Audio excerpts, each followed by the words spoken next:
Charlie Hough works on Chris Brown of the Giants in the bottom of the 8th inning. Chris Brown having a great season as the Giants have come to the fore. A team that finished dead last year brought Roger Craig in to manage, and as the saying goes, you got to like these kids. Brown is one of the kids. Chili Davis is not a kid anymore. He's been around, but he's having a fine year. And Mike Pucco is the other Giant here in Houston. In the air to deep left field, and going back is Mosby to play it off the wall. And Brown, in his second year with the Giants, in his first All-Star game, has a double.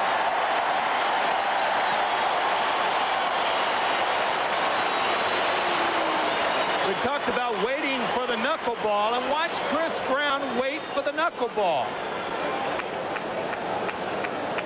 Pops it over the head of Lloyd Mosby in left field, and that is the first extra base hit for the National League this evening. Of course, they only have 2 hits. He did what all great hitters do. Committed himself, but kept his hands back, had enough to go. And you talk to anybody, and they say, what's the difference between Chris Brown 1985 and 1986? He's cut down on his strokes. Last year, they saw him the finest fielder in the National League for third baseman. So one of the reasons why they're close to really leading the National League West. On top by a game with Chili Davis. One of the few who wears his first name on the back of his uniform. Vita Blue of the Giants would be another as it's fouled away. The new catcher for the American League is Rich Gedman, and there he is. Gedman of the Red Sox batting in the 4 spot. And Brooke Jacoby has stayed in the game.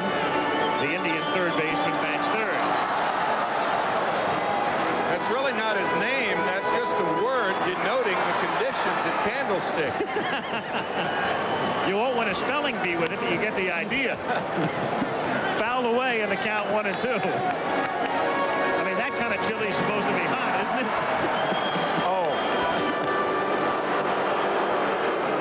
Right now, the National League has 2 hits. And wouldn't you know that Whitey Herzog's the manager? I mean, the Cardinals haven't hit all season, so what else is new for Whitey? He must feel right at home tonight. As Davis strikes out, but on a knuckleball, and Gedman throws to first and gets him on a great play. Brown goes to third. Rich Gedman hustling back, picking it up, and he had to think about the on-deck circle as well. Throwing in one motion. Watch Gedman off with a mask. Davis didn't run right away, but Chili Davis can run. And Rich Gedman making a very quick play over there, obviously with first base unoccupied. Then on the third strike, the catcher must catch it. Gedman made some kind of play. And U.B. Brooks, who comes up now, wasn't exactly giving him any help. Brooks was in the on-deck circle, and Gedman had to think about throwing around Brooks as well. Infield plays back. It's a strikeout and a wild pitch as Brooks takes a strike.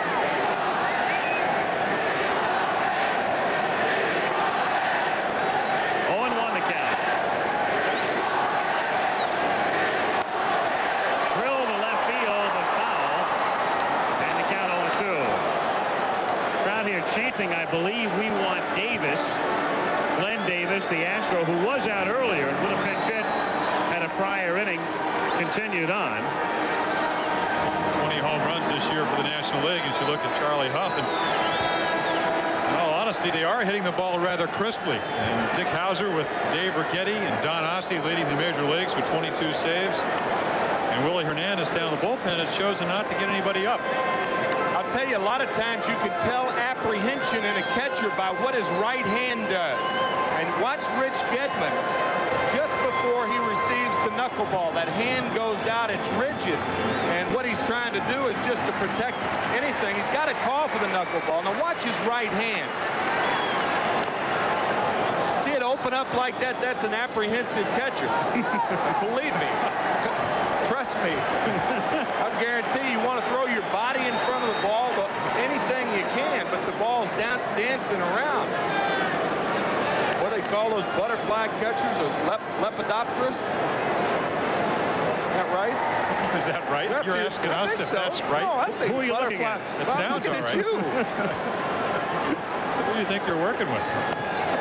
Another strikeout, one. It gets away from Gedman, who throws home, and Hough covers. No. Bruce Fleming says safe. And the perils of the knuckleball. Yeah, but the play should have gone to first base. Watch his right hand come out. See how stiff it is? Remember, we talked about waiting for the knuckleball to relax the arms. The arms weren't relaxed, and Gedman's plays at first base. If you get the out at first base, it's a 3-1 ball game, bottom of the 8th inning. That's exactly what Charlie Hough is thinking, is he's late covering home plate. Gedman makes the wrong play, so does Hough, and the run scores. Remember the one-hitter earlier in the year when Charlie Hough didn't cover home plate? Exactly.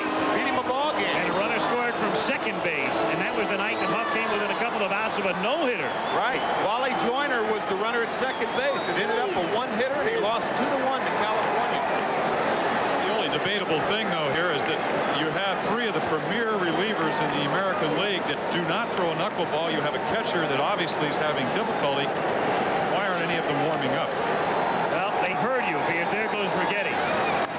As Raines hits a bouncer foul. So Hough in the inning gives up the double. He has 2 strikeouts, but Gedman has to make a great play to get 1 out at first.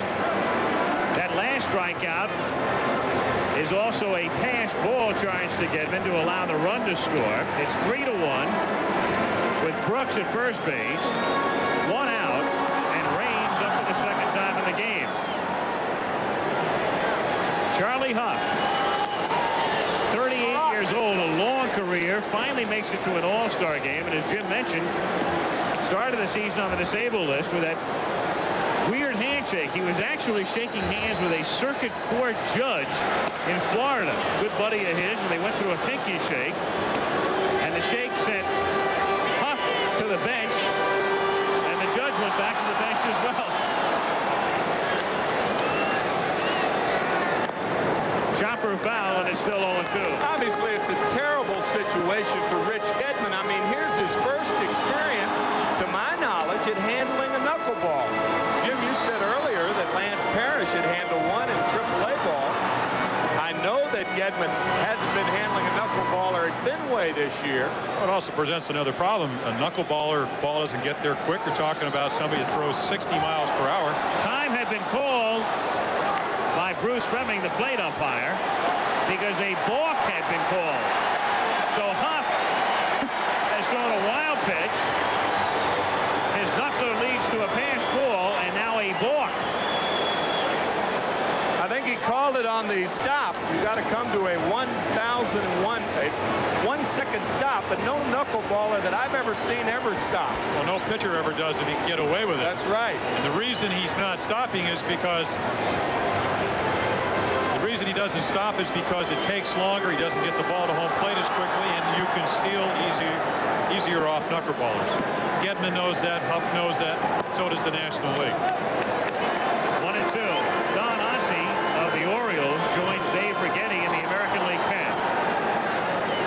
3-1 the American League. 1 out. Brooks at second, and Raines fouls it away. Still 1-2. Virginia Raines. Tim's wife and her husband representing the tying run. I tell you, Virginia Raines, quite an athlete in her own right, down in Sanford, Florida. Ran track down there. Marvelous athlete. 2-2. Their kids might have a little sprinter's breeding, huh? They got a shot.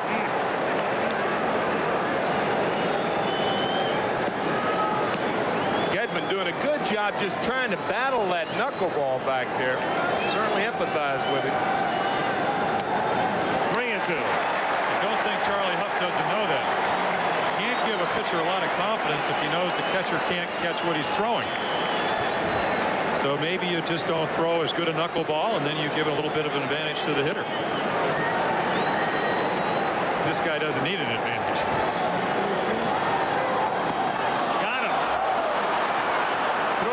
Ball, and Gedman makes the tag for the out. So Hough has now struck out 3 in the inning, but there's still 1 out to get as Steve Sachs of the Dodgers comes up. Here's that bug one more time. The dead spin. Dead spin. Look, reaching right, coming back left, and it finally hits the heel of the glove. I'll tell you, sometimes you're not a catcher when you're catching a knuckleballer. You're a blocker. Get a lot of skate saves back there.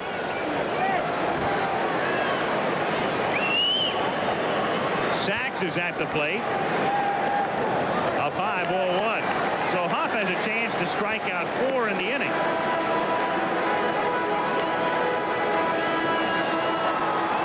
Take a wild shot and say that that's never been done. I would think so. Not in the All-Star game. It's been done in regular season baseball. 2-0 the count.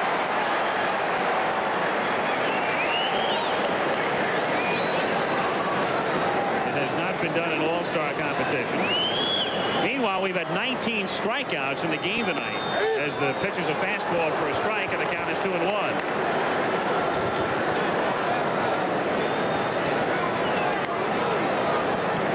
Brooks is at second. 2 out. 2-1 on Steve Sachs. 2-2.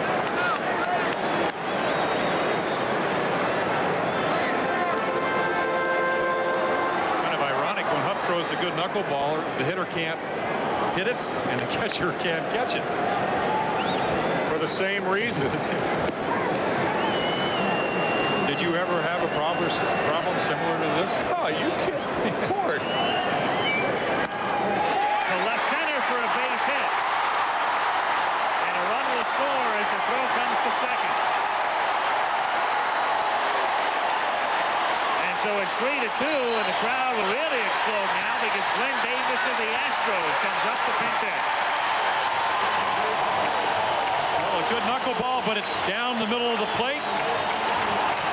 Tim McCarver said Sachs waits on it, and Mosby concedes the run. Something they should have done earlier in the inning. Right. In the out at first base. You're right. That way the inning's over. Meanwhile, Hauser comes out to the mound. He's got Ossie in the bullpen and Dave Righetti. This is something a manager really doesn't want to do in an all-star game, go to the mound and get somebody, but he's got to do it here with Glenn Davis coming up.